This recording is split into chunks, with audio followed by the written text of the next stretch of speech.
Sorry, we live.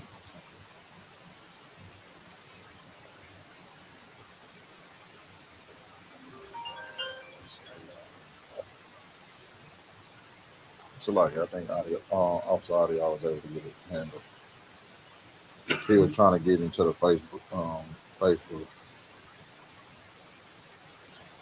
All right. Okay.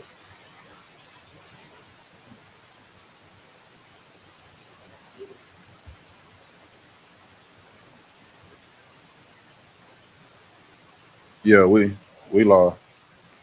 Hey, Shalom Israel. This is the Israelite School of Universal Practical Knowledge. Shout out to 1 West 125th Street, Harlem, New York, under Commanding General YAHANNA, man. It's the Tuesday Brotherhood class where we're going to talk about the things that we need to do so that way we are better brothers and sisters to one another. And the topic of today is something that we need to do so that way we're not being overly sensitive and overly emotional when it comes down to one another.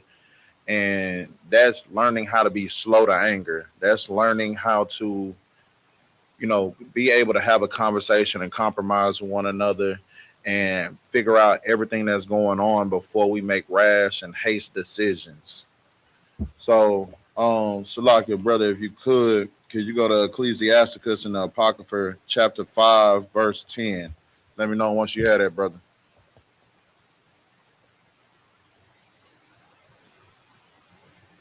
While the brother's getting that, man, in the world that we live in nowadays, like that's something that we're not taught. We're not taught to be slow to anger. We're not taught to look at things for what it really is. We're taught to be emotional. We're taught to just cut people off and never give them another chance, never give them an opportunity to really explain themselves because they did something that might offend you or they did something that you may not have liked because that's not how you would act and how you would be. But a lot of people don't have what we call home training.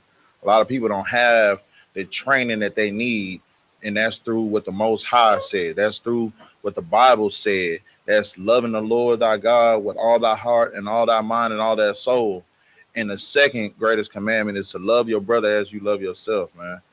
You are supposed to do that. That is how you are supposed to be with one another. So that way we don't have these problems. That way you don't have to worry about, being at odds with one another at all times. Right? Brother, you got Ecclesiasticus chapter 5, verse 10 in the Apocrypha. If you don't, that's not a problem. I can read it. All right, no, so yeah, Ecclesiasticus chapter 5, verse 10.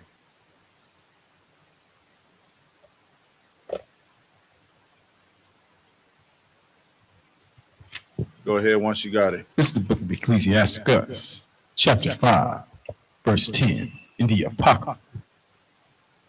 Be steadfast in thy understanding, and let thy word be the same. When the Bible is telling you to be steadfast, what does it mean by be steadfast? What is being steadfast? Do you know what being steadfast is, brother?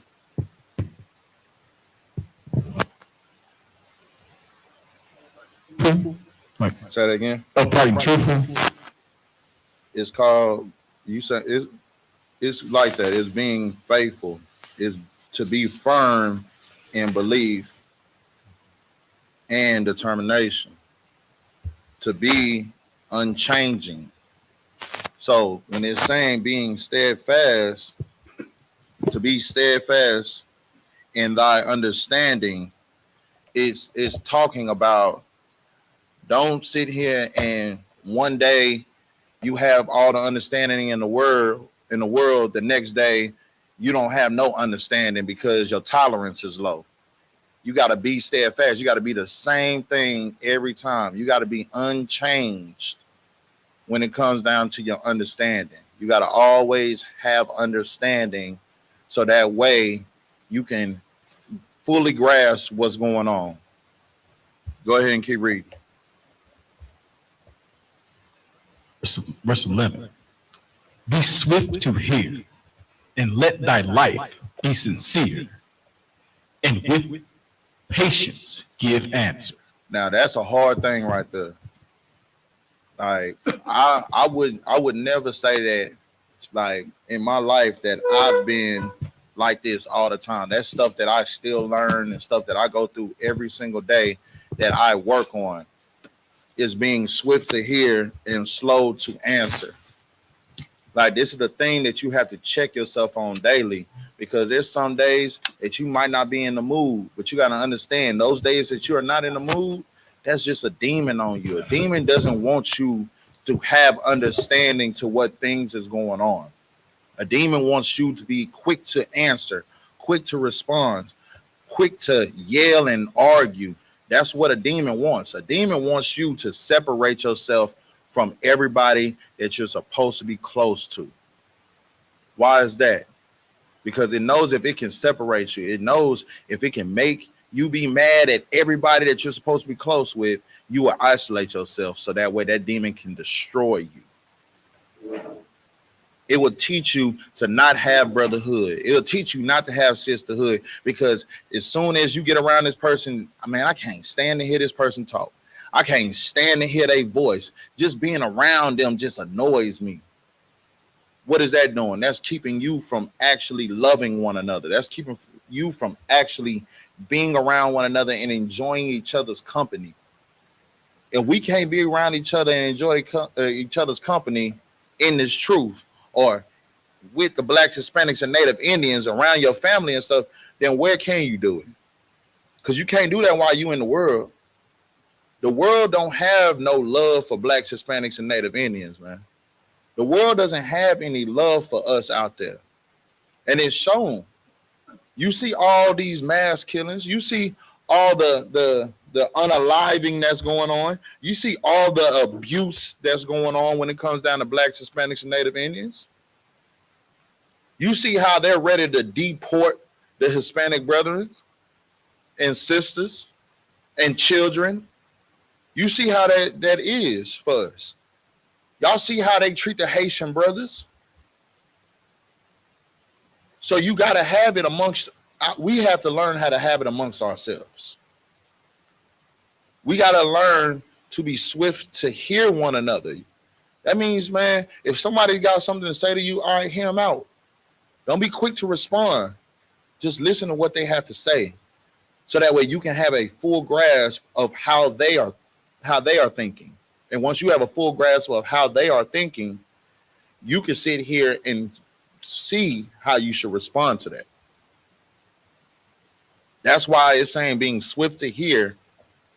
And it's also saying at this point, it's saying, and with patience, give an answer. Don't be quick to just always rebut. A rebuttal to what someone's saying is not going to make it where y'all hear each other out.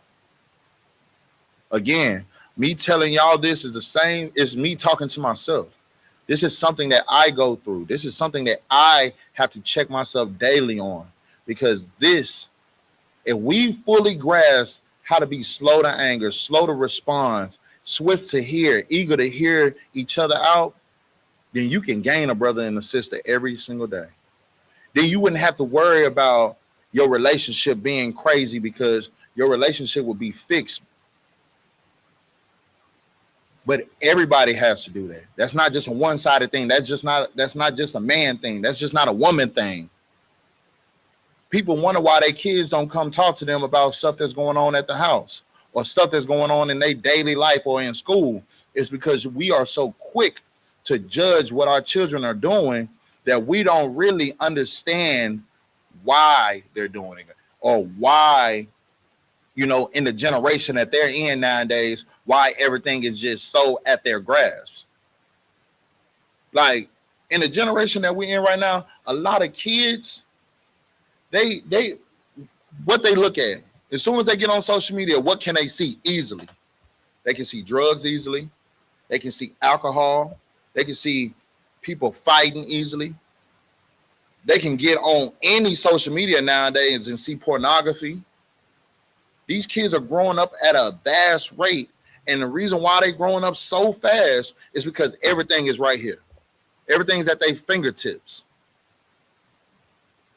So what's happening in these schools? We got kids being bullied because some kids are being trained up right, and some kids are being trained based off of this phone right here because their parents don't really want to have nothing to do with them. So they give them a phone, tell them go watch YouTube, go do this, go do that, and get out my face. Or some of these kids is living harder lives. Their parents is on drugs. You know that we're living in hell, man. So the only way for us to change the surroundings and change everything that we are seeing in this world is for us to be eager to hear one another, so that way we can have an understanding, so that way we can help one another out, man. That's true brotherhood and sisterhood. That's true love according to the Bible, man. Because we all know a love according to the Bible is following the law, statutes, and commandments. You can help your brothers and sisters figure out what they're doing wrong when you listen to them first. You got to give them the opportunity. I see it all the time when I'm at camp with Captain Yatazak. Captain Yatazak will let a demon that literally feels like they just know everything come up and just speak. And Cap will sit back and just be like, okay, all right. Are you done? Okay, you done? And then he'll speak. Because the whole time he's listening. He's listening to figure out what's going on. Why are you here? Why are you standing here in front of the priests and prophets trying to destroy what we got going on? And you know what? Most of the times after he listens to what a person has to say, that demon falls off that person, and then they are eager to hear what he has to say. And that's how we have to be in our life. That's how we have to be with our relationships. That's how we have to be with our children. That's how we have to be with our brothers and our sisters, man. We got to be eager to hear one another, so that way we can really get down to what's really going on, and that way we can fix things. Go to Psalms 37 and start at verse 8. Baba Kasha.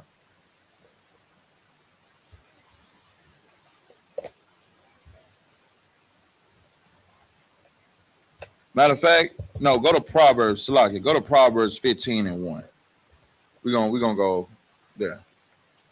Because this whole lesson today is going to be about how we can gain one another, how we can stop being so emotional, because a lot of things that we do and a lot of things that we say is based off of our emotions, because we really and truthfully don't listen to everything that's going on before we decide to jump head in or jump head first into something.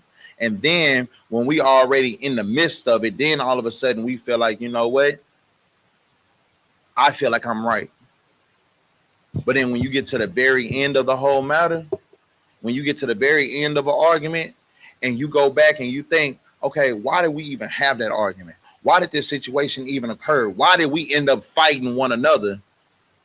Then it's going to reveal itself that it's because we didn't care to actually listen to what was going on, or how that person felt, or how people think about things. Just because you are listening to a person and how they feel and what they think doesn't mean that you're saying that that person is right, but you're giving that person an opportunity to fully speak, so that way when you have that same opportunity, that same respect is given unto you. Go ahead and read that.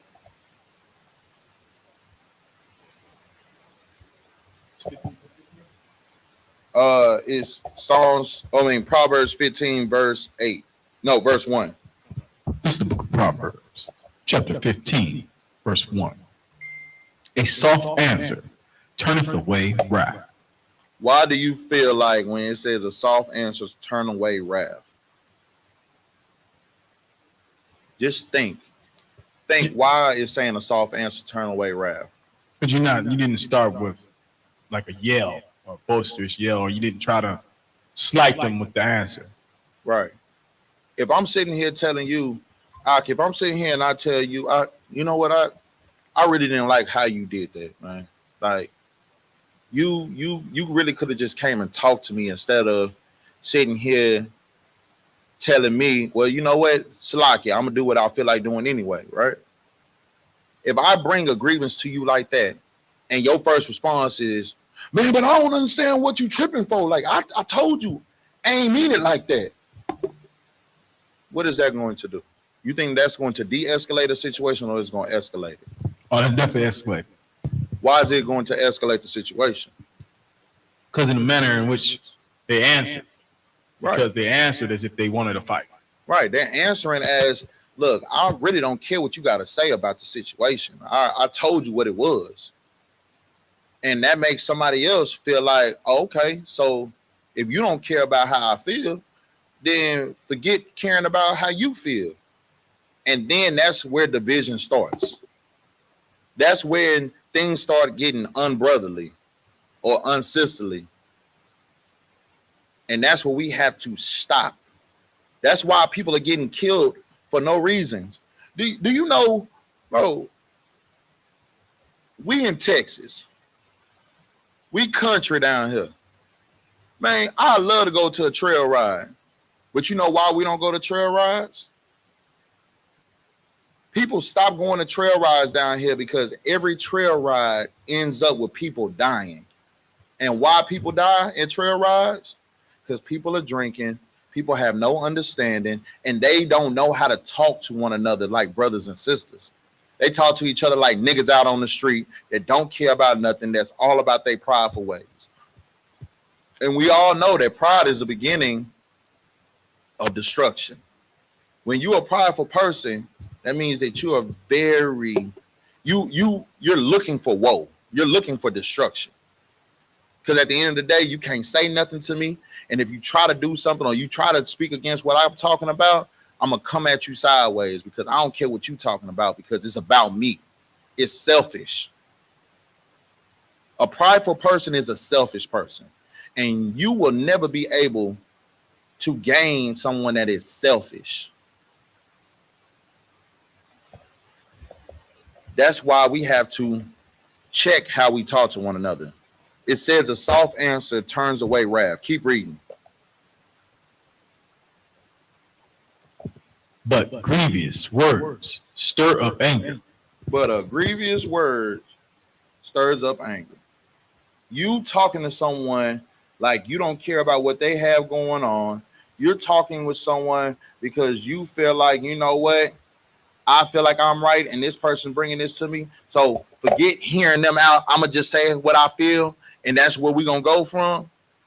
Acting like that, that ain't going to do nothing but stir up more trouble. That ain't going to do nothing but have you and another person being at odds. And where is the brotherhood and sisterhood in that? Because our whole thing is to gain a brother and a sister every time we having a conversation, because a conversation is supposed to be what? Everybody saying how they feel, so that way we can come to one accord. And if we agree to disagree, then that's fine. But what we should be doing at the end of the conversation is walking away with understanding of both sides. But it seems like that's just so hard for us to do. You want to know why? It's because we don't take enough time out to sit here and truly hear one another and be one with one another.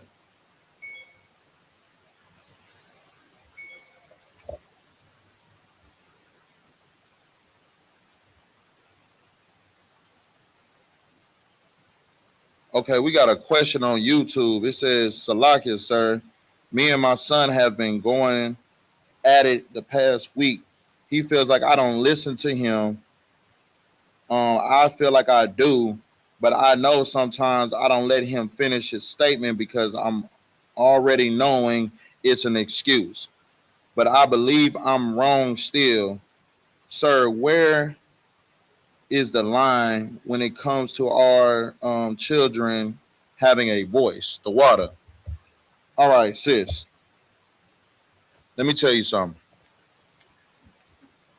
You have to, it's just like, okay, it's just like you talking to your husband or your husband hearing you out when you feel like he might have done something that you were wrong in.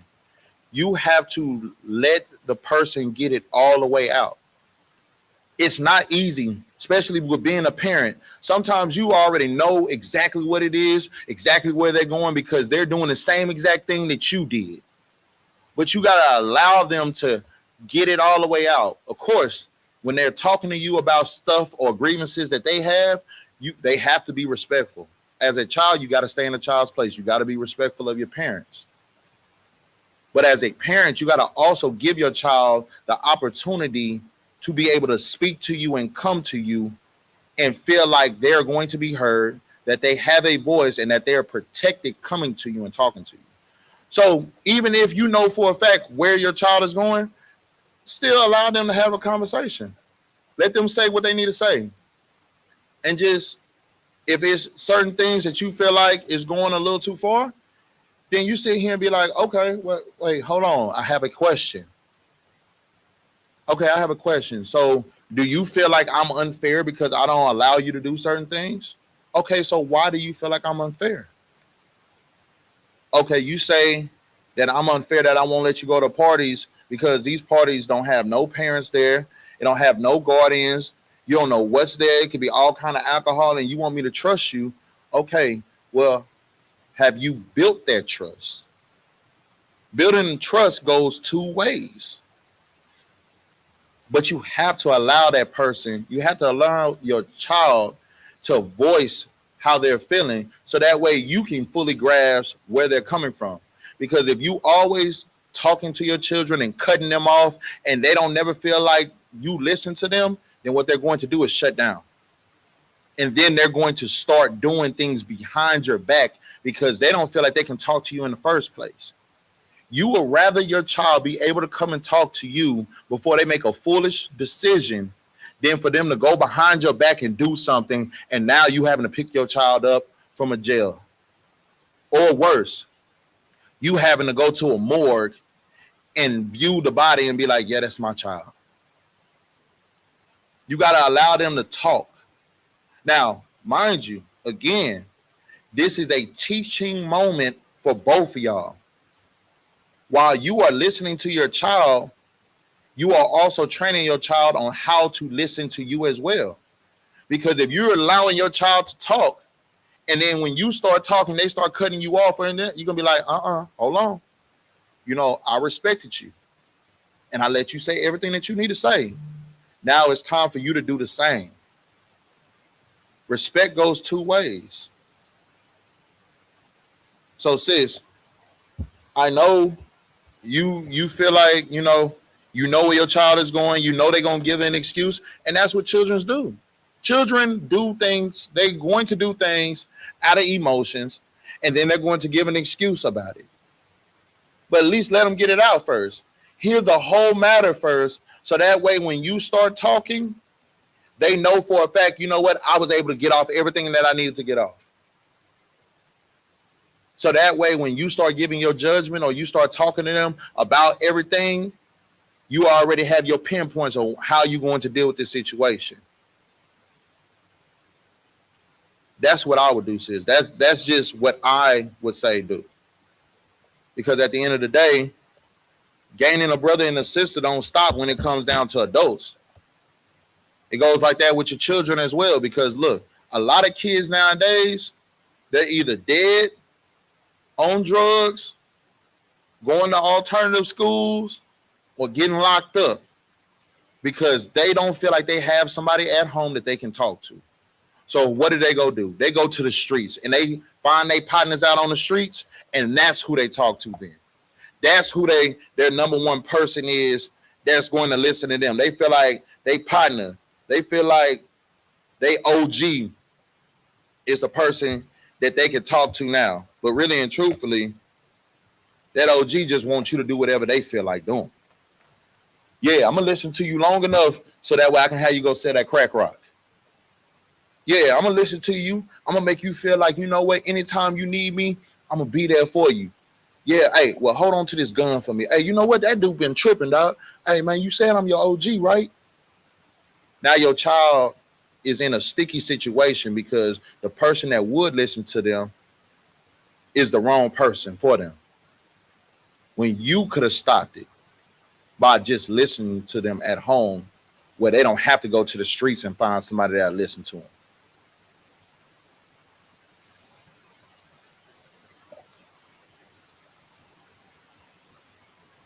Go ahead and keep reading that scripture. A soft answer turns away wrath, but a grievous word stirs up anger. Keep going. Come. Verse 2. The tongue of the wise useth knowledge aright, but the mouth of fools poureth out foolishness. Verse 3. The eyes of the That's it right there. We got to be careful of what we say. We all know, based off the scripture in Proverbs, it said a soft answer turns away wrath, but a grievous words stir up anger. And then right there it says the tongue of the wise uses knowledge aright. In the scripture before that, it's telling you to be swift to hear and let thy life be sincere and with patience give an answer. See, a lot of times when we're in our emotions, when we're in the midst of a situation, we're quick to respond. We're quick to respond. We're quick to deal with emotional situations wrong because everything is just going in your mind. Everything is just going fast paced. We got to learn how to sit back and analyze things. We got to sit back and let things just come to a halt before we give an answer. That's the same thing with arguments between husband and wives or brothers or sisters. We got to learn how to halt. We got to learn how to wait real quick before we respond or before we give an answer, so that way we're not giving out foolish answers. Because if you sitting here yelling at me and you telling me, well, just listen to me, what the fuck I'm listening to you for? You don't know how to talk to me. And at that point, we're just arguing. Oh, you want me to listen to you? I listen to you if you listen to me. And what are we getting out of that? We're going nowhere. We're going round robin on something that's dumb and stupid. But if one of us would be like, you know what? Hey, all right, hold on. Time out. All right, tensions is high right now. Let's calm down real quick. All right, so what are you saying? Why are you so mad at me? What are you angry at? Because 9 times out of 10, the person that's sitting here you're arguing with, they might not even be mad at you. They might be mad about everything that done happened throughout their day. And now you're just the person they're taking it out on.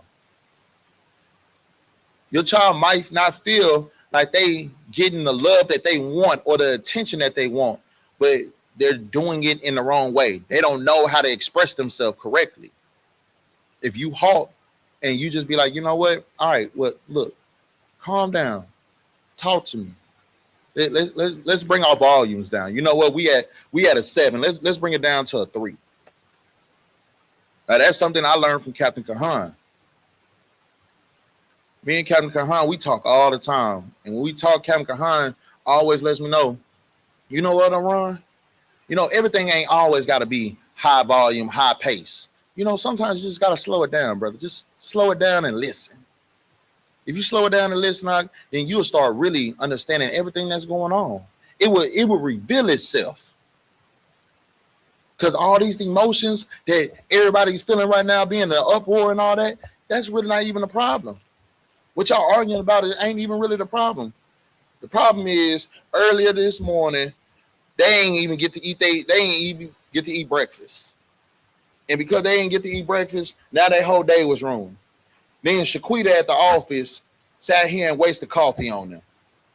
But then when they got home, they looked at the kitchen and saw that the kitchen wasn't clean, and now they taking it out on you. And it wasn't even meant for you. So that's what we got to learn how to do. We got to learn how to be slow to respond, so that way we're not saying foolish things. Because in the scripture right here, it just said, the tongue of the wise uses knowledge aright. You got to understand, to be wise is to not respond quickly. You don't have to respond quickly to an emotional situation. Now, if you're talking about a life or death situation, then you have to respond in a certain way, in a certain manner, in a quick pace. But again, it shouldn't be off of your emotions. It should be off of you know what is the logical thing to do? What is the correct thing to do in this moment? Not the emotional things. A lot of times, if we're dealing with like serious situations, then the first thing somebody wants to do is, I want to match emotions for emotions. Nah, you got to be logical in situations. Hey, brother, drop that. Let's go to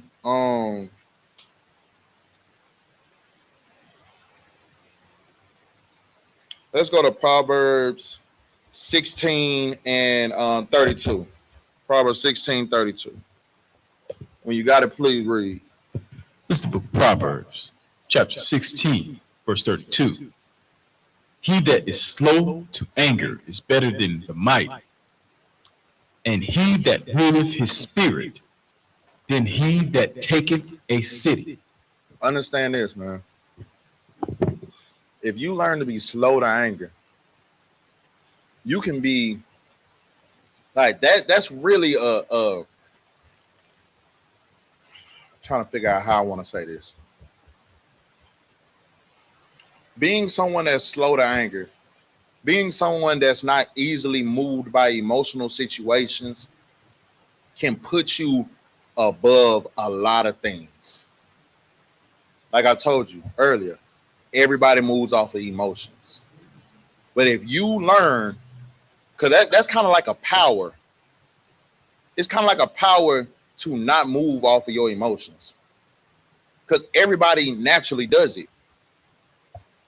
If I say something you don't like, then you're going to react based off of that. You might want to shut off. You might want to, throw up your walls and close down.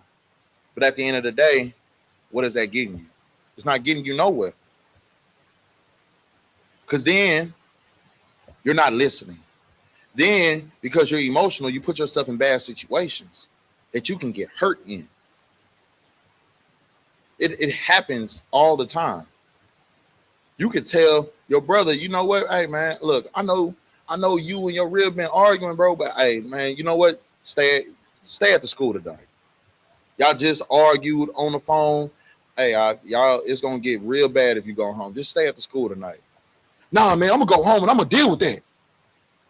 Then you go home. You already on 10. She already on 10. What happens? It's just like two rams colliding. And now what? The whole household is just in disarray. It's just not what we need. That's the same way with brothers, arguing with brothers. I feel like I'm right. You feel like you right. But instead of doing what we should do, which is just talk to one another or get counsel on the matter, we're going to bump heads to the point where we start fighting. Then what? What does fighting lead to in this world that we're living in right now? It leads into unaliving. People get unalived all the time based off of something that was so small. A brother stepped on your shoes. A brother accidentally bumped you in the club. And because you so prideful, you so upset, you so angry, because you don't have no control over yourself, what's the first thing you want to do? Hey, dog, what you stepping on my shoe for, man? What's wrong with you, dog? Man, I slapped the mess out you, dog. Because now your pride is speaking. Now you no longer are thinking logically because now your emotions are speaking out. Your demon is out. That's what we have to learn how to control. We got to learn how to control these things so that way we can get the hell out this hell. That's why we're sitting in it for so long, because we don't know how to follow the scriptures. Everything Christ did for us was what? Out of what? Right. We know the Most High is a man of war, but everything that was done out of respect, love, following the law, statutes, and commandments. We're not talking about the feeling that everybody thinks when they hear about love. No, we're talking about following the law, statutes, and commandments. If a man offends thee, go to him and him alone. And if he doesn't hear you, you take him to a council with one person. And if they don't hear that counsel, You take them to the council in front of the church, in front of the generals. If I sat here and I tried to talk to you and you ain't want to hear me out, you know what? We got a trespass council we're going to go to. I'll see you. You know what? The next time we have a conversation, we'll have a conversation in front of the generals. And we'll let them decide what's going on. But we have to learn how to take that and bring that out into the world that we're living in nowadays. We got to be able to be the light in a place filled with darkness. We got to be able to tell people, you know what, brother? Hey, brother, I understand that you mad. But you know what? Hey, killing that brother ain't going to be the answer, dog. Because now you kill this brother because you upset about whatever situation is going on. Now your family missing you. Now your children don't have their father in the household. Now your wife got to put money on your books and she got to try to figure out how to make sure that she hold down the household because now you doing football numbers over a misunderstanding. Sisters, y'all cut off one another so quickly. Why do y'all cut off each other so quickly? Because y'all don't have any type of understanding on what's going on. Y'all don't get counsel. Y'all sit here and be like, you know what? I don't like how this person treated me. And instead of talking about that person or talking to that person, you start talking about that person. And be like, nah, I can't go around them because I'm sick and tired of how they treat me. That's what we have to stop. So we got to understand, he that is slow to anger is better than the mighty. Because look in the world that we live in nowadays. Why do you think that there's a lot of wars? Why is there a lot of wars? Because of emotional, quick, rash decisions. Exactly. Everybody's making rash decisions. They're not really counting the cost of war. And I ain't talking about money when I'm talking about counting the cost. They don't care about the lives. Them people that sit in high places, the people that are so mighty in this world, they don't care about lives. They don't care about who gets hurt. What do they care about? They care. What you got? Oh, being renowned and staying rich. They care about themselves because they're selfish. The Lord God didn't call Blacks, Hispanics, and Native Indians to be selfish. He called us to be selfless. He called us to love on one another, to care for one another like how Christ did for the church. Go to Proverbs. Matter of fact, go to 1 John 3 and 4.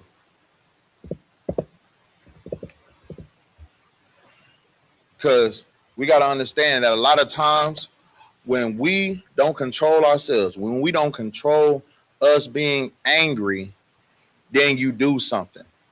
And 9 times out of 10, what you do is exactly what this scripture is about to say happens.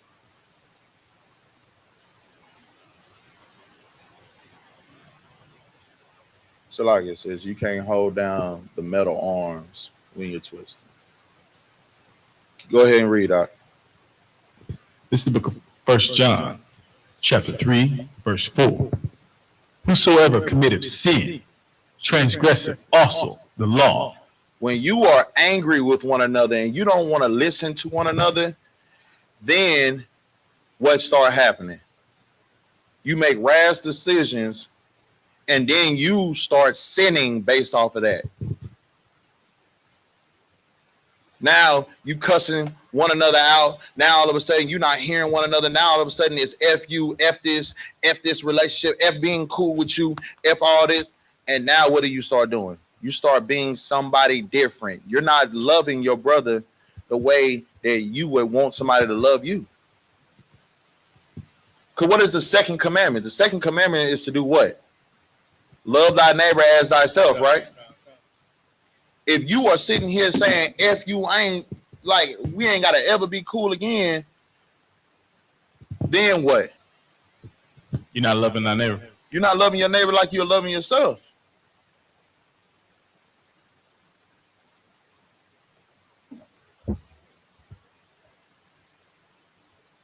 So understand this. Whosoever committed sin transgresses the law. If you're not following the first two commandments, then understand this. You are transgressing the law. You are now sinning.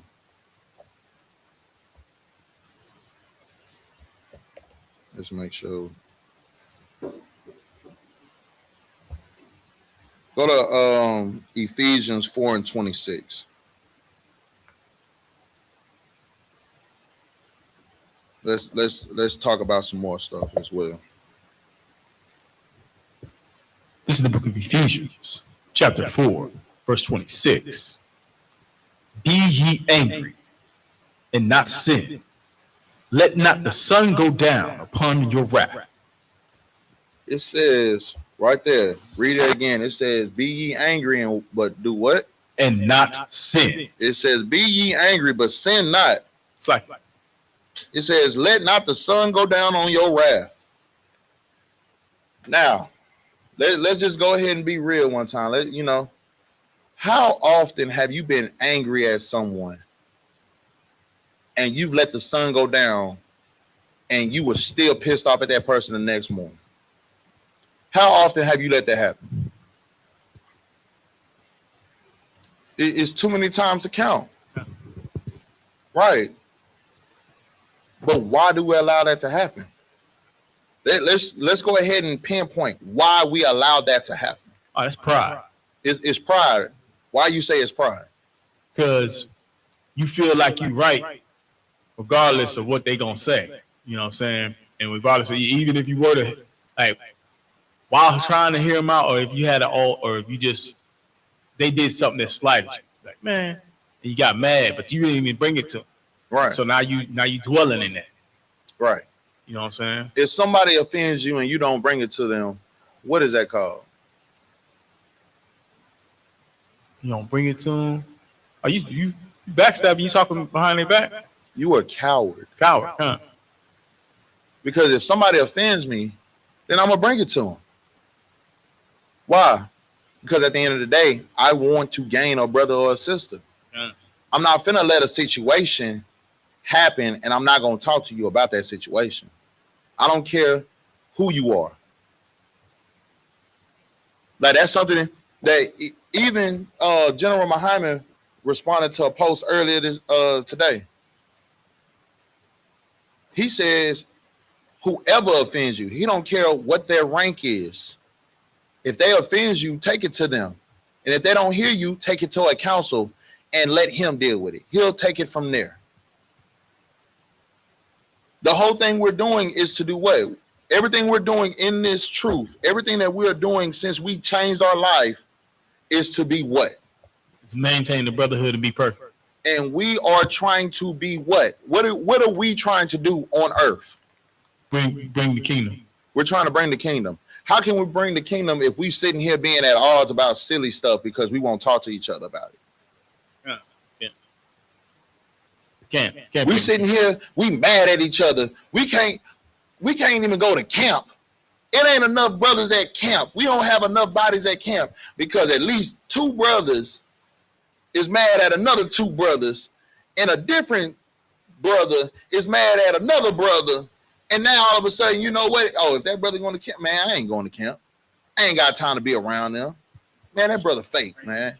I don't like how that brother moved, dog. So now we can't go to camp because what? Y'all ain't y'all feelings about something y'all ain't never took to counsel? Y'all ain't never talked about?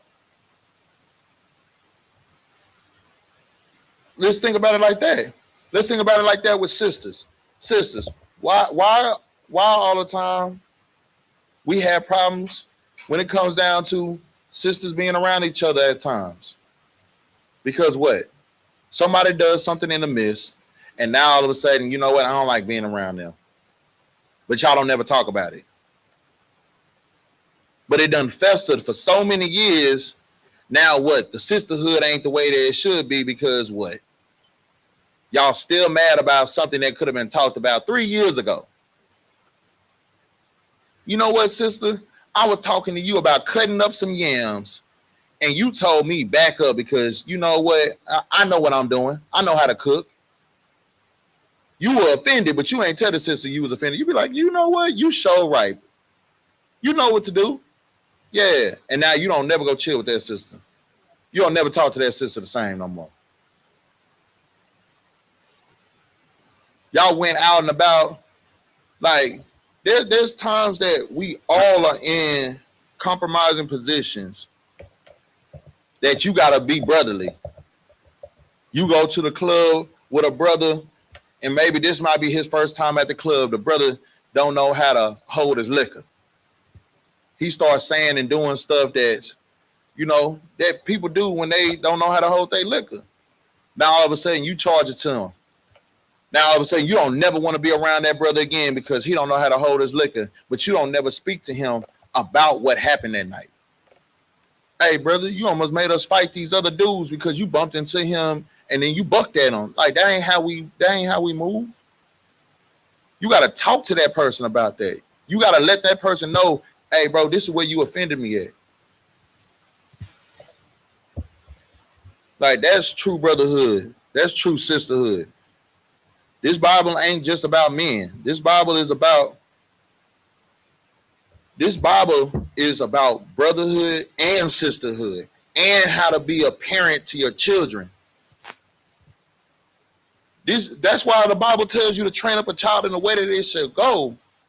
So that way when they get older, they will not depart. But see, what we fail to realize is this. We've been getting taught the wrong things for so long that when we got into this truth, we became children again. It don't matter when you first get into the truth. When you get into the truth, when you get out of the world and come into the I.S.U.P.K, you are now a child again. Because everything that you've learned for the 30 years that you've been born, or the 28 years that you've been born, or the 20 years that you've been born, all that stuff that you've learned was from Big Mama and all those emotional people that passed down from generation on down to generation. And now all of a sudden, oh, it's okay, I got anger problems. No, it's not. But you know what? Coming into this truth, you'll learn how to check your anger. You'll learn how to check that spirit that you have, that demon that's on you. Like, a lot of people don't understand that having pride will always destroy anything successful in your life. Being proud of what you do and being proud and standing on 10 toes for what you believe in is not the same thing as being a prideful person that's selfish.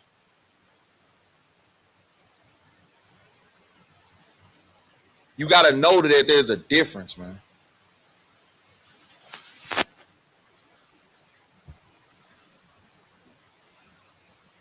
Understand this, bro. Ephesians 4:26 and 27 is letting you know exactly how you should be. If a situation occurs, be ye angry, but sin not. Brothers, if somebody offends you, okay, you upset. But you know what? That don't mean that you go off and punch the dude in the face because you upset about a situation that could have been talked about. I'm not saying, oh, if someone punch you in your mouth, this be okay with them punching you in your mouth. Hey, brother, why you punch me in my lip? I'm not saying that. I'm saying if someone says something that offends you, you ain't got to haul off and punch somebody in their mouth, dog. Brothers, if you and your wife is arguing, you ain't got to sit here and call her all names under the sun. Trust and believe. I understand. But you know what? Understand this. Your wife is the weaker vessel. That doesn't mean that your wife has the right to disrespect you and dishonor you. Sisters, understand. You might not like everything that your husband tells you, but that does not give you the right to dishonor him. It does not give you the right to disrespect him. That does not give you the right to sit here and disobey him. Just because you're angry doesn't mean that you can go out and do whatever you feel like doing or say whatever you feel like saying when it comes down to your partner. Everybody has their roles to play, and the best thing to do is stay in your lane and run the race that you're supposed to run. Be ye angry, but sin not. If there's a situation that goes on, don't let the sun go down on your anger. Because you letting the sun go down on your anger, somebody might need you in that time. You and your, like, I done seen it happen so many times. Brothers argue with one another in the morning. So now midday when he call you, you don't want to answer the phone.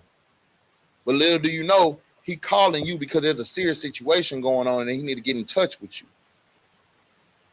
But you don't answer your phone. And then later on, when you finally look at your phone and you see a text message saying that somebody got hurt, or that person that was calling you because you was the closest person to them, and they're running for their life right now and they need your help. Now that person is dead. And now you wish you would have had that phone call. Or I do you one better. You and your parents argue, or you and a spouse argue, or you and one of your close relatives argue with one another, and then you stop talking to one another. And the last thing that either one of y'all heard from one another is, I hate you and I hate you. F you. F you too. And now one of y'all are dead. Then what? You don't never get to take back. You don't get to take back those things that you said when someone dies. How about you not allow that to stand in the midst? How about you not allow that to divide y'all? Yeah, we was mad and upset, but I'm not going to let the sun go down on my anger, because at the end of the day, if I don't never see this person again, this is not the last thing I want this person to know of me. I don't want this person to sit here and the last thing they heard me say to them is, forget you. I hope I never see you another day in my life, when really and truthfully you was just mad. You know good and goddamn well you love that person, but you couldn't say that you loved them at the end of the conversation because you were just so upset. And now this person's gone forever. Don't let the sun go down on your anger, dog. The life we live in, especially in this world, is too short for that.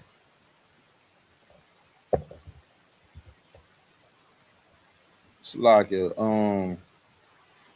could you go to Proverbs 25 and 28?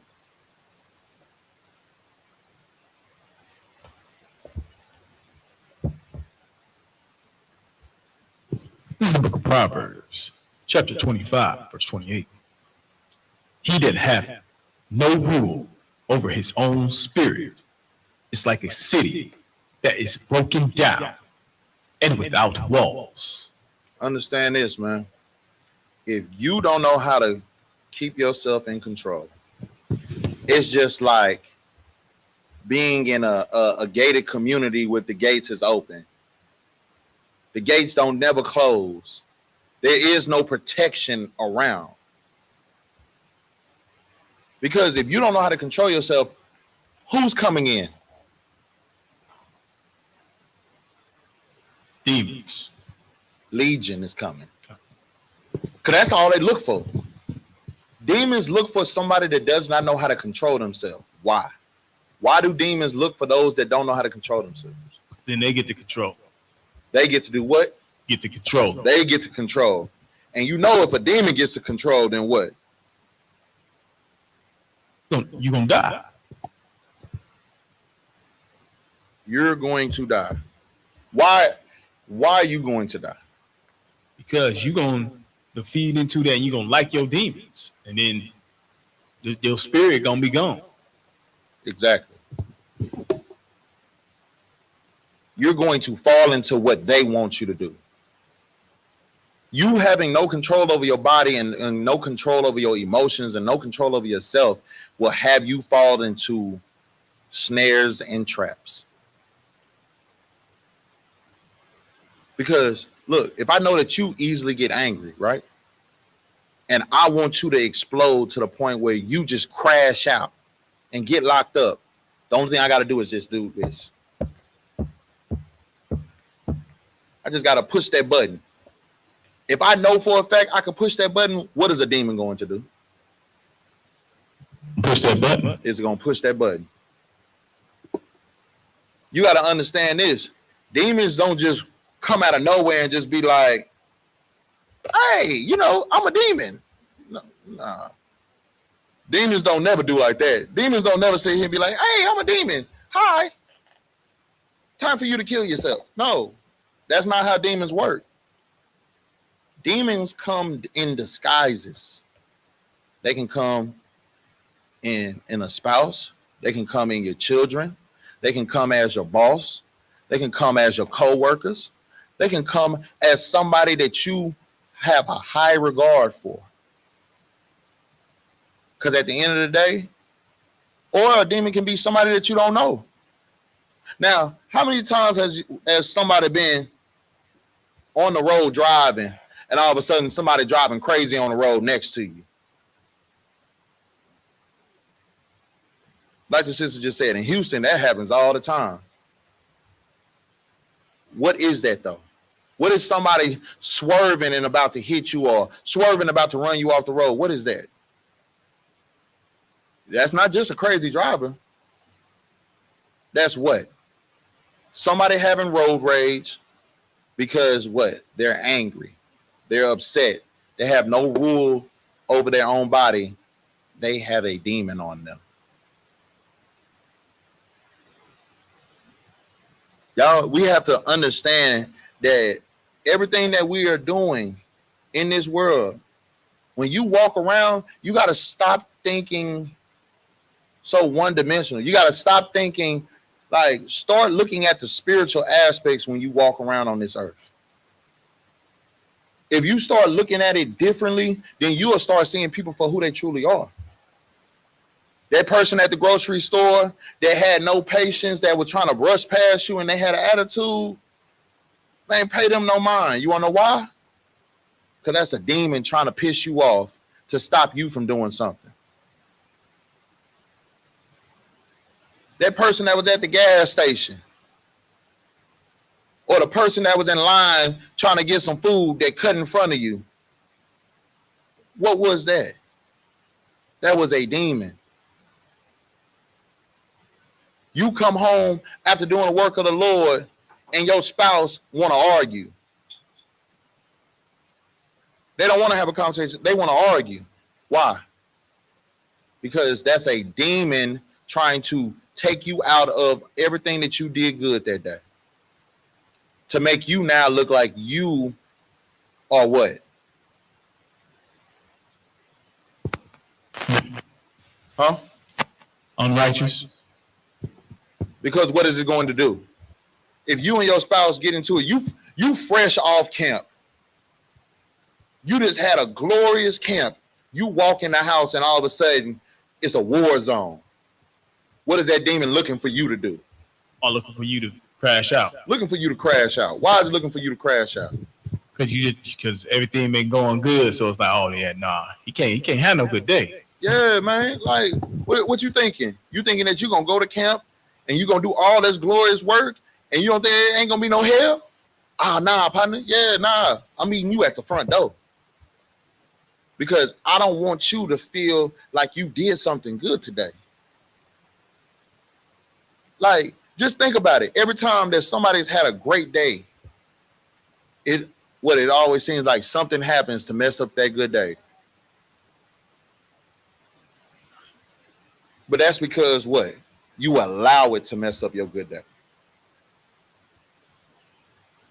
We got to have rule over our own spirit. Because if you don't, that's just like being in a city without walls. Anybody can come in, anybody can attack it, and anybody can come in and out whenever they please.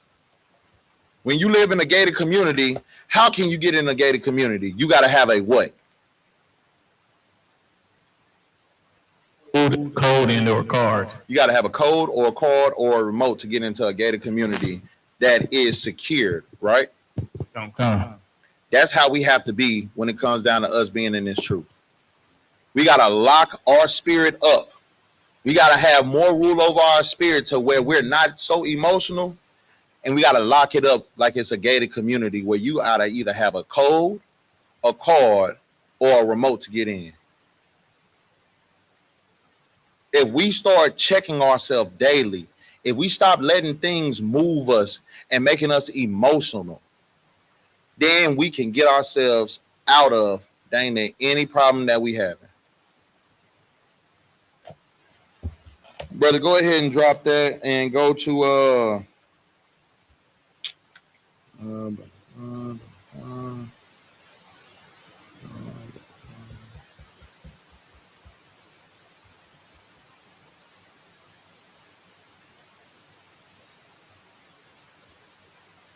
go to James. Go to James chapter 1, verse 19.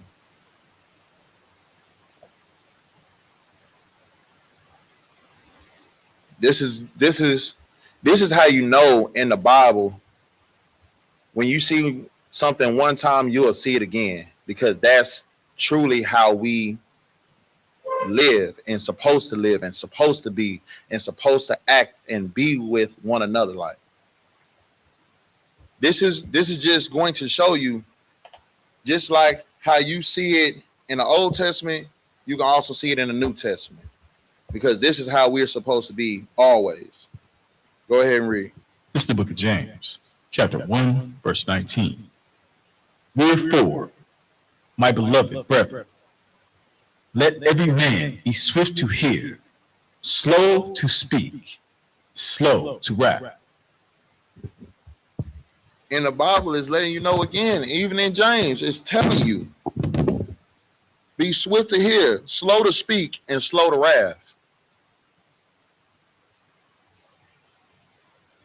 It's better that you deal with a situation correctly the first time than for you to have to give us a salakia.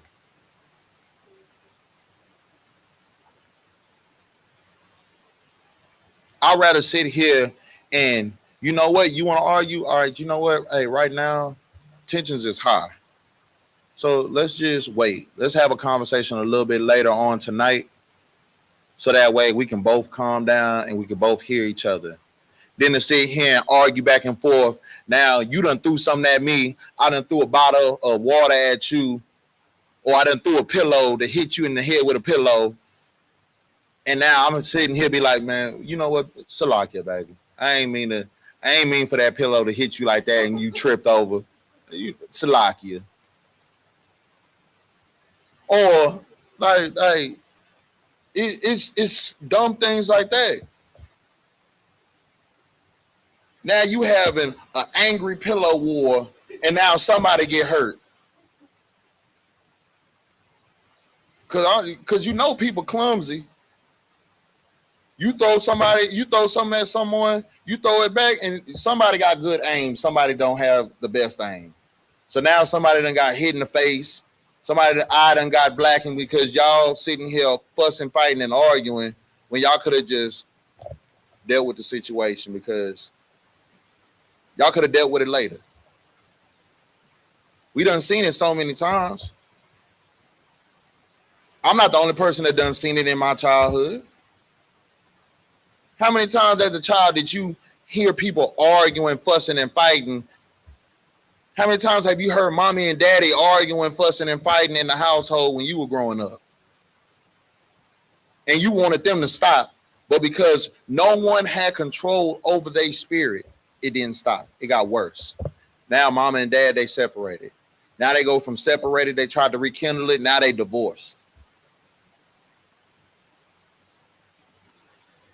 Because don't nobody know how to be slow to anger. Don't nobody know how to be swift to hear but slow to respond. Everybody just want to be heard. I want to be heard so much that I don't care about hearing anybody else. We have to stop doing that. We can't get ourselves out of hell if we're doing this same exact thing that we saw in our childhood that destroyed it. We're supposed to change it.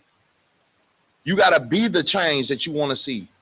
You got to make sure that can't nobody, if you didn't like it in your childhood, break the generational curse. If that's all you saw was emotional outbursts, emotional responses, then you change it. You don't be that person. You don't allow that to be your life. If you don't want to change that, then it's going to be a continuous cycle. One day somebody has to stop it. Why not be you? Why don't you be the person that stop it? Shalakia, brother, if you could, Baba Kashar.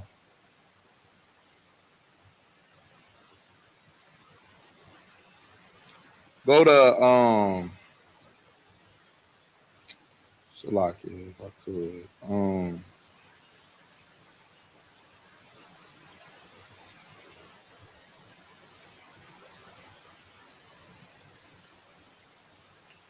Go to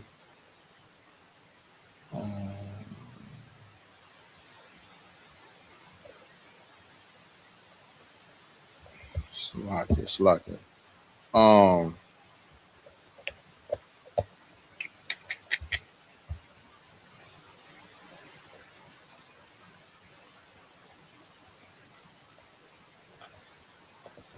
Go to 2 Timothy 1 and 7.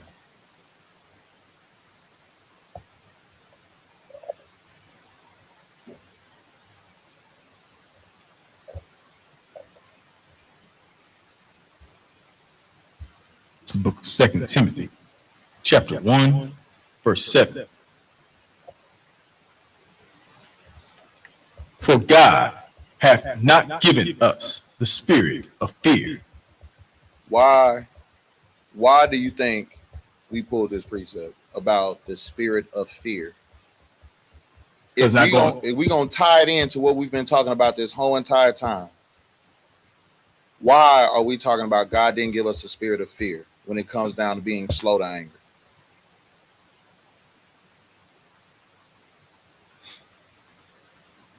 Because when dealing with your brother, if you don't go to him and him alone, you're a coward.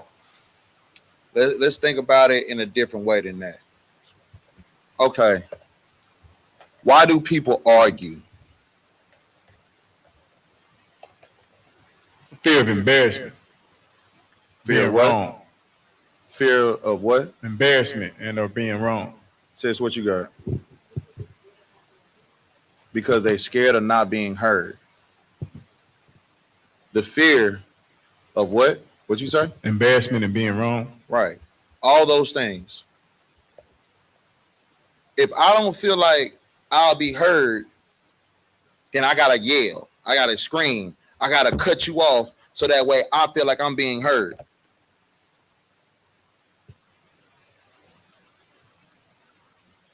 Sis, what you just said, Sister Deandra, what you said when you said Salakia, sir, because people are scared to address important matters, that's right on too. Most arguments happen because people are one or two things. They're scared that they're not going to be heard. They feel like somebody doesn't want to hear them. A lot of people don't talk to one another because they are scared to really address situations that need to be addressed. All these things are fear. If you're not addressing addressing the elephant in the room, that's because you're scared of what's to come after you start talking about the elephant being in the room. God didn't give you the spirit of fear. Sometimes you got to have those hard conversations. Sometimes you got to look the person in the face and be like, you know what? Hey, look, I don't feel like I'm being heard. And that's why I act the way that I act. I yell, I scream, I push you away. I don't want to talk to you. I shut off and I throw up all these walls because I fear, like, the fear is that you're not going to hear me out. The fear is that you're not going to care about my feelings. The fear is that at the end of the day, what I'm saying is going through one ear and out the other, and you're just going to treat me however you want to treat me. Those things The Lord didn't give us the spirit of. The Lord gave us the spirit of what? Keep reading. Of power. Keep reading. And of love. And of what? And of love. And what's the last thing? And of a sound mind. Look, how do you gain power?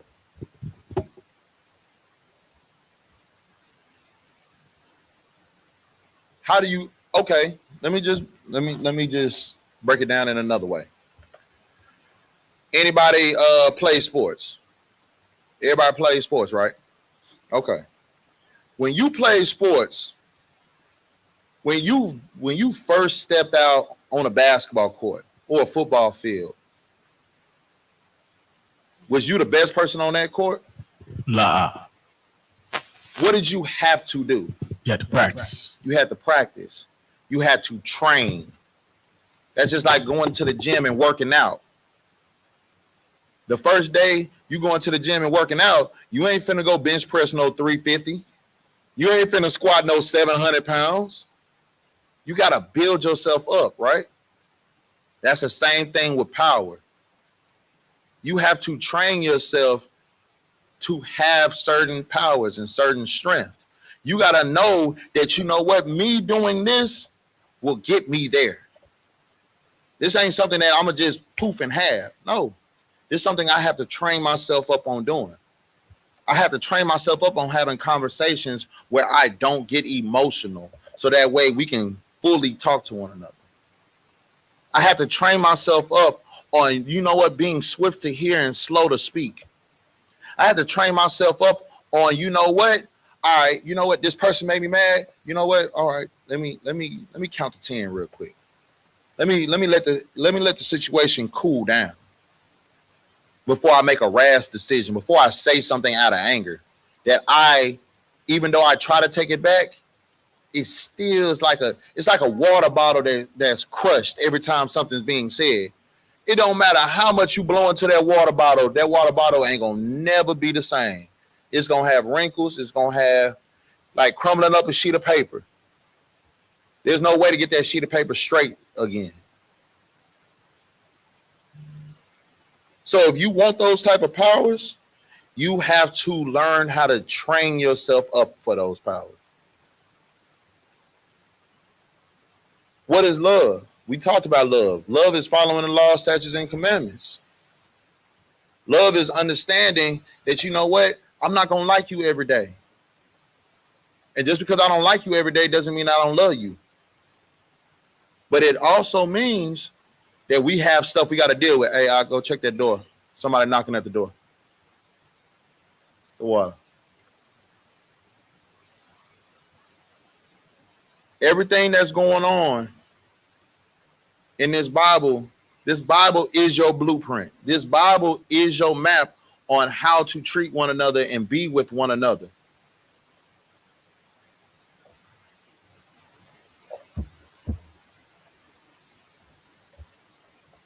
We're going to go to Proverbs 29 and verse 11. It says in the book of Proverbs, chapter 29, verse 11, it says, a fool uttereth all his mind, but a wise man keepeth it in till afterwards. Brothers and sisters, understand this. Sometimes it is better for you to just hold your peace. Hold your tongue when you're upset with one another. Hold your tongue. Because a lot of things are said when we're angry at one another. And if you would have just hold your peace and hold your tongue, you wouldn't be looking like a fool. You wouldn't look like a clamorous person that doesn't know how to be quiet in times.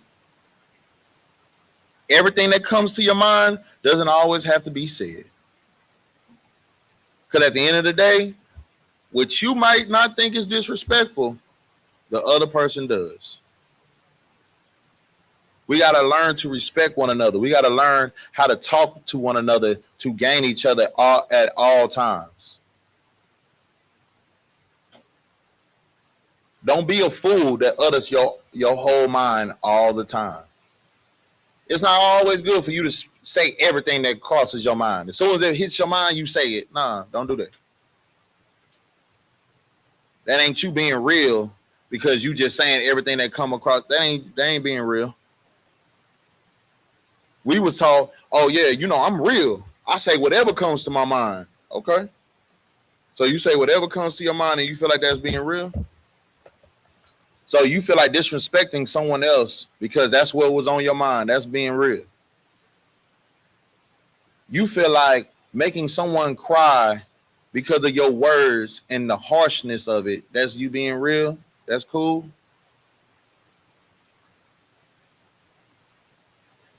Like, we have to learn how to love one another again. We got to learn how to treat each other how we would want to be treated. You don't want somebody to say something or do something to you that's going to make you feel like you are less than. You don't want nobody saying something or treating you to the point where you feel like nothing. So don't do it to the others.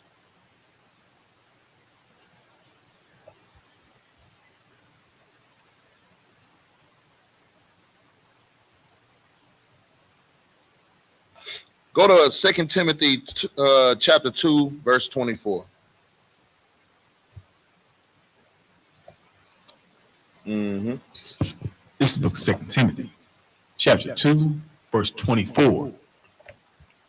And the servant of the Lord must not strive, but be gentle unto all men, apt to teach, patient. Keep reading. Verse 25. In meekness, instructing those that oppose themselves.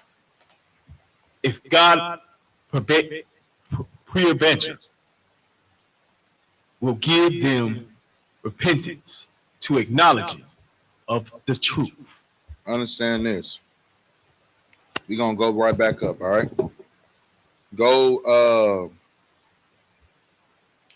Go to 24. Read 24 again for me. Public shot. This is the book of 2 Timothy, chapter 2, verse 24. Mm-hmm. And the servant of the Lord must not strive, but be gentle unto all men. Why is it saying a servant of the Lord? It says, must not strive, but be gentle unto all men. Why is it saying that? Let's just go over that real quick. Does everybody know what strive means in the Bible when it says must not strive?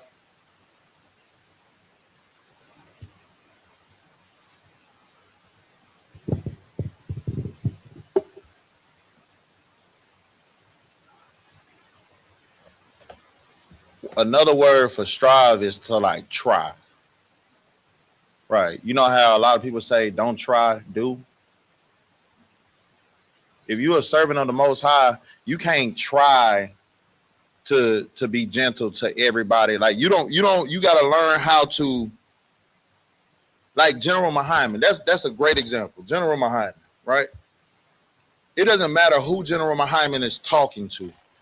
General Muhammad, he is like, he's unmoved.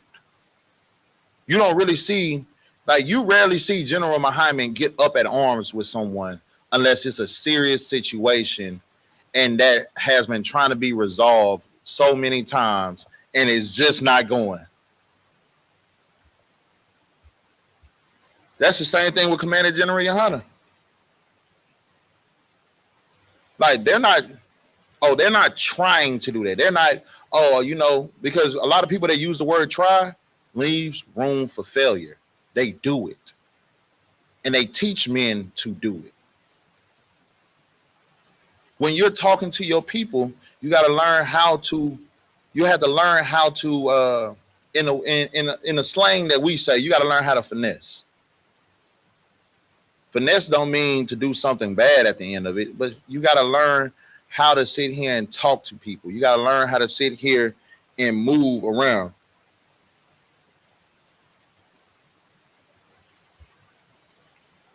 So right there it says, right,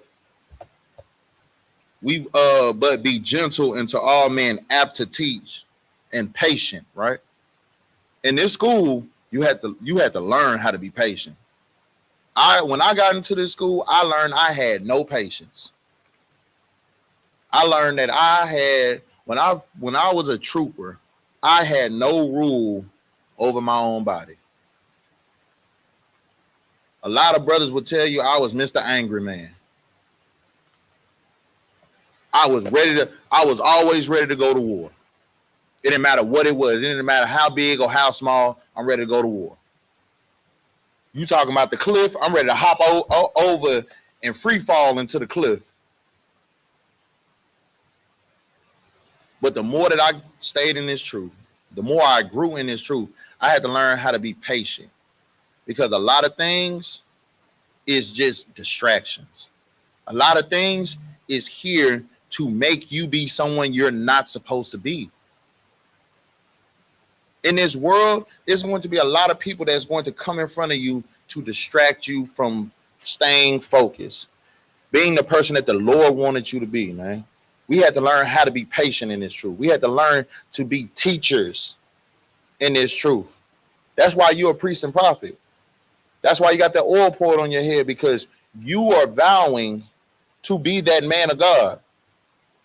See, in those churches, there's a lot of people that say, they're men of God, but really and truthfully, they're not. A man of God ain't a selfish person. A man of God ain't just doing things to be seen for everybody.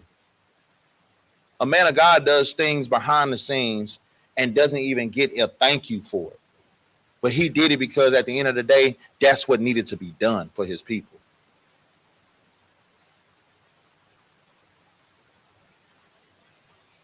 You have to learn how to be that.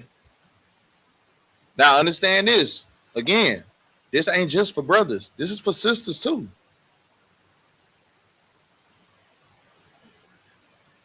Look, sisters, if y'all, I challenge sisters and I challenge brothers. When you're in your relationship, right? Sisters, no matter how much you might be mad or angry, the brother might have left his drawers on the ground. He might have left his socks everywhere. He might not have cleaned up after he had a plate of food or anything. Instead of you yelling and getting upset, just come to him with some soft words and be like, Salaki, if I could, do you mind picking up this? Do you mind picking up that? And watch how the brother will have a different response than what y'all normally have in an argument. When it comes down to brothers talking to their wives or brothers talking to their brothers, man, brother, instead of being all rah, rah, rah all the time, just be like, hey, bro, hey, bro, you mind doing this for me? Baba Kasha. Like, that's why I say the generals is a great example of that. Like, General Muhammad and Commander General YAHANNA, if they need something, they be like, Slakia, brother, do you mind, if you're not busy, brother, do you mind passing me that, Baba Kasha? They do that all the time. They make a point to show how to love one another. I want respect, so I'm going to give you respect. That's what we got to do. We got to respect one another. We got to love one another in the correct way, in the correct manner. Salaki. Apt to teach and patience.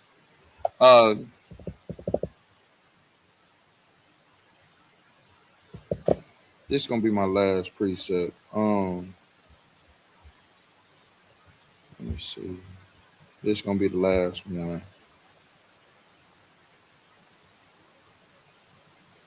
Go to Hebrews chapter 13, verse 16. We gonna that's gonna be the last precept.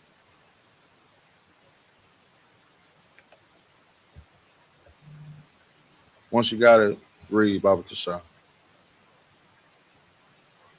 This right here this right here sums up the whole class. The whole class is about not being emotional. not being sensitive, being slow to anger, gaining a brother and a sister. Once you got to go ahead and read, Doc. Okay. This is the book of Hebrews, chapter 13, verse 16. But he that do good and to communicate, forget not. But do good and communicate. Forget not. Keep reading. Forget not. For with such sacrifice. With what? With such sacrifices. Why right there is it saying that is a sacrifice? To do good and to communicate. Forget not. For in such sacrifice. Why is it a sacrifice?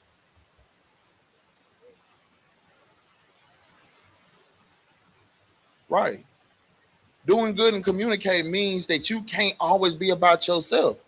It's not always about what you have to say in the subject. It's about what somebody else has to say.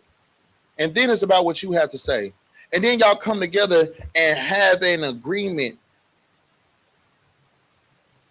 That's where you got to sacrifice. You got to sacrifice because at the end of the day, it ain't all about you. Go ahead, sis.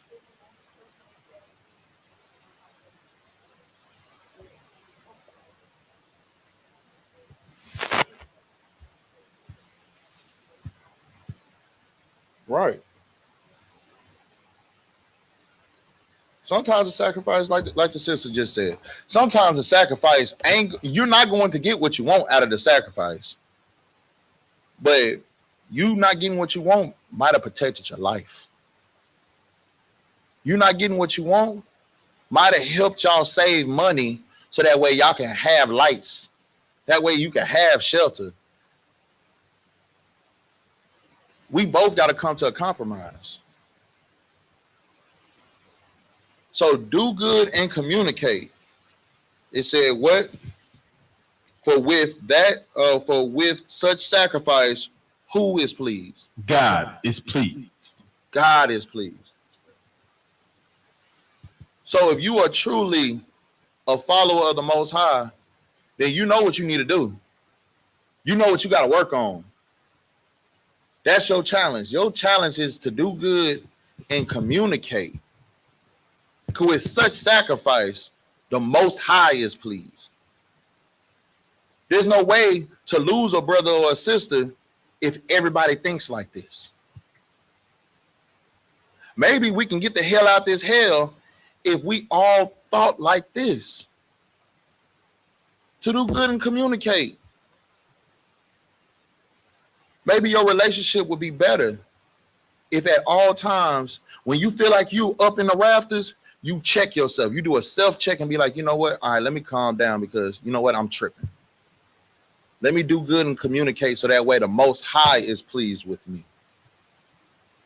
Because you know when you angry at your spouse or you angry with a brother or angry with a sister, you're not caring about making sure that they are pleased. You don't care how they feel because they, in your mind, they didn't care how you felt. Well, you know what? Let's make sure that the Most High is always pleased. Let's talk to each other like we have some sense. Let's treat each other like we actually care for one another, and maybe we can get the hell out this hill. And with that, we're going to pass the class over to Priest and Officer YAHANNA.